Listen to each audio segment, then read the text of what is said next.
नमस्कार दोस्तों, स्वागत है आप सभी का सुपर आयस पर। एक बहुत ही मेजर डेवलपमेंट सामने आ रही है। चाइना के द्वारा यूएसए से रिक्वेस्ट करी गई है कि प्लीज आप हमें अपनी एमआरएनए वाली जो वैक्सीन टेक्नोलॉजी है वो शेयर कर दीजिए, वो हमें दे दीजिए। लेकिन यूएसए ने इस चीज को लेकर साफ साफ मना कर दिया है कि जी नहीं, ऐसा बिल्कुल भी पॉसिबल नहीं हो सकता है। यहां पर आप लोग देख पाएंगे, सबसे पहली खबर जो आपके सामने मैं दिखा रहा हूं, डब्ल्यूएचओ के द्वारा चाइना को कहा गया है कि जब तक आप अपनी पॉपुलेशन के अंदर एमआरएनए वैक्सीन को इंक्लूड नहीं करेंगे तब तक आपके जो कोविड की केसेस हैं वो बढ़ते ही जाएंगे। और इसी के चलते चाइना के द्वारा रिक्वेस्ट करी गई है जो यूएसए की कंपनी मॉडर्ना है कि प्लीज आप अपनी जो वैक्सीन टेक्नोलॉजी है, एमआरएनए वाली जो वैक्सीन टेक्नोलॉजी है वो हमारे साथ शेयर कर दीजिए। लेकिन मॉडर्ना ने आउटराइटली इस रिक्वेस्ट को इनकार कर दिया है। चाइना के लिए ये बड़ी मुसीबत इसलिए भी बन जाती है बिकॉज अब चाइना में हमें ऑनलाइन प्रोटेस्ट देखने को मिल रहे हैं। लोगों ने वहां पे जो चाइनीज वैक्सीन साइनोवैक के नाम से है, साइनोफार्म के नाम से है, उन दोनों को ही लगवाने से इनकार कर दिया है। तो ये वाली जो वैक्सीन है ये केवल इनइफेक्टिव ही नहीं है बल्कि लोगों का अब ये भी मानना है कि उन्हीं वैक्सीन की वजह से कई सारे लोगों को साइड इफेक्ट्स भी देखने को मिल रहे हैं। कई सारे लोगों को लम्स की प्रॉब्लम्स हो रही हैं, हेयर लॉस की दिक्कतें हो रही हैं बिकॉज जो लोकली मेड वैक्सीन हैं वो सही से टेस्ट नहीं करी गई हैं, बल्कि वहां पर कई सारे हैशटैग्स ट्रेंड कर रहे हैं जिसका नाम है साइनोवैक वैक्सीन काउंटरफीट। बहुत सारे लोग इस हैशटैग को सपोर्ट कर रहे हैं और उनका भी अल्टीमेटली यही मानना है कि जब तक कोई एमआरएनए वैक्सीन चाइना में नहीं आएगी तब तक हम लोग वैक्सीन लगवाने के लिए सामने नहीं आने वाले हैं। इनफैक्ट ये कहानी केवल आज की नहीं है, हम लोग इस साल की शुरुआत से ये प्रॉब्लम्स देखते आ रहे हैं। ये ऊपर वाली न्यूज कटिंग जो आप लोग यहाँ पे देख रहे हैं ये अप्रैल 2022 की है। जो नीचे वाली न्यूज कटिंग आप यहाँ पे देख रहे हैं ये सितंबर 2022 की है।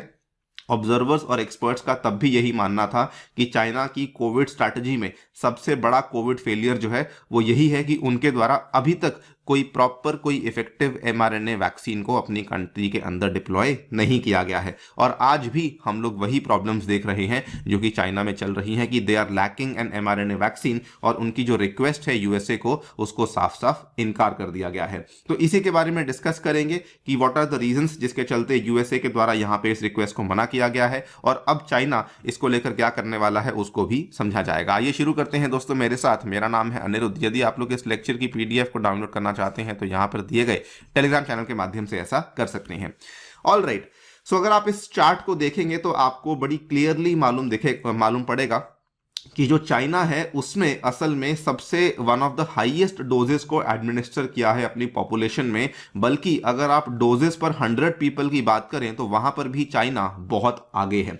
लेकिन डब्ल्यूएचओ के डेटा के अकॉर्डिंग प्रॉब्लम क्या हो रही है कि जो चाइनीज वैक्सीन है उसमें आपको लोगों को 3 डोज देनी पड़ती है बिकॉज वो एक एमआरएनए वाली वैक्सीन नहीं है। और अगर एमआरएनए वाली वैक्सीन होती है तो उस केस में आपको केवल 2 डोज देनी पड़ती है। अगर डेटा की माने तो कहा जाता है कि चाइनीज पॉपुलेशन जिसको 2 डोज लग चुकी है वो तो 87% के आसपास है, लेकिन 3 डोज वाली जो पॉपुलेशन है वो केवल 55% के ही आसपास है। जिसके चलते डब्ल्यूएचओ ने ऑलमोस्ट एक तरीके से चेतावनी दे दी है चाइना को कि अगर आप जल्द ही या तो अपनी पॉपुलेशन को तीसरी डोज नहीं देते या आप अपनी पॉपुलेशन में एमआरएनए की जो वैक्सीन है उसको इंट्रोड्यूस नहीं करते, उसके बगैर आपकी कंट्री में जनवरी में 3.7 मिलियन केसेस पर डे हमें देखने को मिल सकते हैं और बल्कि मार्च तक हमें 4.2 मिलियन केसेस पर डे तक भी देखने को मिल सकते हैं। ये जो चेतावनी है ये डायरेक्टली डब्ल्यूएचओ के द्वारा चाइना को दे दी गई है। इन्हीं सब प्रॉब्लम्स के चलते चाइना ने फाइनली जाकर के यूएसए से कहा कि प्लीज आप हमारी जो वैक्सीन टेक्नोलॉजी है जो कि एमआरएनए की वैक्सीन टेक्नोलॉजी है उसको हमारे साथ शेयर कर दीजिए, उसको हमारी कंट्री में ट्रांसफर कर दीजिए। चाइना ने ऐसा इसलिए कहा बिकॉज ऑफ 2 रीजंस। पहला कारण तो ये है कि जो एमआरएनए वाली वैक्सीन है according to various research studies कहा जाता है कि ये लॉन्गर लास्टिंग है, इसमें आपको हायर लेवल्स ऑफ प्रोटेक्शन देखने को मिलते हैं as compared to the inactivated vaccine technology which is used by Chinese makers. Secondly एक बड़ी ही प्रॉब्लम है कि कई सारी चाइनीज फार्मा कंपनीज ने कोशिश तो करी लेकिन वो सब कोशिशों के बावजूद भी कोई भी एमआरएनए वैक्सीन को खुद से डेवलप नहीं कर पाए, बल्कि कॉन्ट्ररी टू दैट इंडिया की ऑलरेडी जो पहली एमआरएनए वैक्सीन है वो डेवलप हो चुकी है और इंडियन गवर्नमेंट के द्वारा इसका जो इमरजेंसी यूज ऑथराइजेशन है इसको दे भी दिया जा चुका है in the month of June 2022। खैर, मॉडर्ना ने यहाँ पे साफ साफ इस रिक्वेस्ट को मना कर दिया है फॉर 2 रीजंस। मॉडर्ना ने कहा है कि पहला तो कमर्शियल कंसर्न्स है, दूसरा सेफ्टी कंसर्न्स है। बल्कि उन्होंने यहाँ पे इंटेलेक्चुअल प्रॉपर्टी की बात करी है।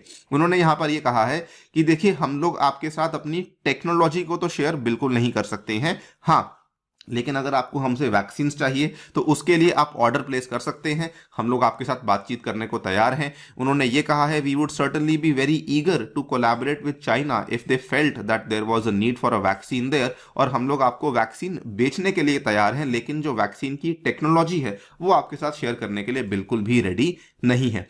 ये कहीं ना कहीं चाइना की खुद की गलतियां ही हैं, बिकॉज चाइना ने क्या कर रखा है कि अगर कोई फॉरेन कोविड-19 वैक्सीन है उसके ऊपर चाइना ने बहुत ही ज्यादा कड़े यहां पे रेगुलेटरी अप्रूवल्स के नॉर्म्स लगा दिए हैं। चाइना ने कुल मिला के 2 बातें कही हैं। अगर कोई फॉरेन कोविड-19 वैक्सीन को चाइना में आकर के अपनी दवाइयों को बेचना है तो उन्होंने कहा है, पहला ऑप्शन तो ये है कि आपको फुल टेक्नोलॉजी ट्रांसफर करना पड़ेगा to a domestic drug maker, या फिर आपको चाइना में आकर के कोई मैन्युफैक्चरिंग फैसिलिटी ओपन करनी पड़ेगी, वो भी in partnership with a local partner, और उस केस में आप लोग अपनी वैक्सीन को यहां पर आकर के बेच सकते हैं। लेकिन मॉडर्ना का इसके काउंटर में ये कहना है कि हम लोग हमारी जो वैक्सीन रेसिपी है, जो हमारी वैक्सीन टेक्नोलॉजी है, वो किसी भी चाइनीज पार्टनर के साथ शेयर करने के लिए रेडी नहीं है। बिकॉज मान लीजिए कल को वो सही से प्रोसेस को नहीं करता है, सही से मैन्युफैक्चरिंग नहीं करता है, तो उस केस में जो मॉडर्ना को रेपुटेशनल डैमेज होगा उसके लिए रिस्पॉन्सिबल कौन होगा? इसी प्रॉब्लम के चलते मॉडर्ना ने यहां पे साफ साफ मना कर दिया है। लेकिन अगर आप डीपर प्रॉब्लम को देखेंगे तो प्रॉब्लम असल में मॉडर्ना की नहीं है, प्रॉब्लम असल में चाइना के रेगुलेटरी नॉर्म्स की है, जिसके चलते वो बाहर से वैक्सीन को अपनी कंट्री में नहीं ला पा रहे हैं।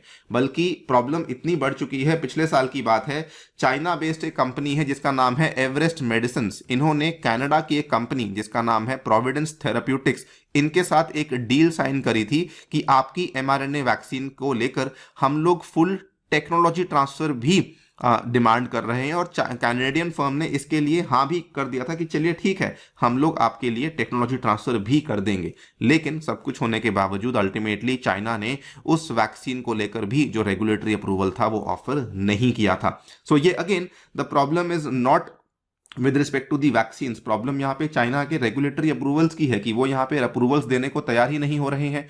अब इसका वे फॉरवर्ड केवल एक ही बनता है कि कहीं ना कहीं चाइना को mRNA वैक्सीन को लेकर अपने नॉर्म्स को चेंज करना होगा, जैसे कि उन्होंने रिसेंटली किया। जो जर्मन नेशनल्स हैं which are living in China, उसको लेकर चाइना ने एक नॉर्म को रिलैक्स किया कि जो जर्मनी से आने वाली mRNA वैक्सीन है वो आ सकती है, लेकिन वो केवल जर्मन नेशनल्स को ही दी जाएगी। ये आप यहाँ पे देख पाएंगे, ये कल की ही खबर है। जो 11,500 के आसपास डोजेज हैं जो कि कोविड-19 की हैं, जो कि बनी थी जर्मनी में, और वो अब चाइना में आ रही हैं, बट प्राइमरीली वो केवल जर्मन नेशनल्स के लिए ही उनको एडमिनिस्टर करने के लिए चाइना में लाया जा रहा है। सो अल्टीमेटली जब तक चाइना इस चीज को लेकर अपने लेसन को नहीं सीखती है, जब तक वो इन नॉर्म्स को चेंज नहीं करेगी, तब तक ये प्रॉब्लम चाइना में बढ़ने ही वाली है। But it is also important to understand कि ये प्रॉब्लम केवल चाइना के लिए नहीं है। बिकॉज अगर मान लीजिए यहाँ पे केसेस बढ़ते हैं, सो सिंस कोविड-19 एक पैंडेमिक है, तो वो केसेस केवल चाइना में नहीं बढ़ेंगे, बल्कि उसके हमें इंपैक्ट दूसरे देशों में भी देखने को मिल सकते हैं। देयर इज अ पॉसिबिलिटी कि हमें फिर से एक बार इंटरनेशनल बॉर्डर्स को शट डाउन करने की प्रॉब्लम देखने को मिल सकती है। So it is very very important कि चाइना जल्द से जल्द इस चीज को लेकर फैसला ले और जल्द से जल्द अपने इन नॉर्म्स को रिलैक्स करे, सो दैट उसकी पॉपुलेशन को जो mRNA वाली वैक्सीन है वो एडमिनिस्टर करी जा सके। बाकी आप लोग क्या सोचते हैं इस पूरी डेवलपमेंट को लेकर, डेफिनेटली बताइए कमेंट सेक्शन में। जाने से पहले साथियों बताना चाहूंगा, टेक्स्ट बुक आपके लिए लाया है सुपर कोचिंग, जिसमें कि आपको GS courses, CSAT courses, optional courses, सब तरह के मेजर कोर्सेज अवेलेबल करवाए जा रहे हैं, और वो भी मात्र 30,000 रुपए में, अगर आप लोग मेरा कूपन कोड यूज करते हैं, दैट इज अनिरुद्ध। इसमें आपको इंडिया के कई सारे सुपर क्लासेस की जो लेक्चर्स हैं वो देखने को मिलेंगे, जैसे कि Shriram IAS, Lukman IAS, Ojaank IAS, और मेरे द्वारा बनाया हुआ जो साइंस एंड टेक का कोर्स है वो भी अवेलेबल करवाया जाएगा। Thank you so much for listening, stay tuned and stay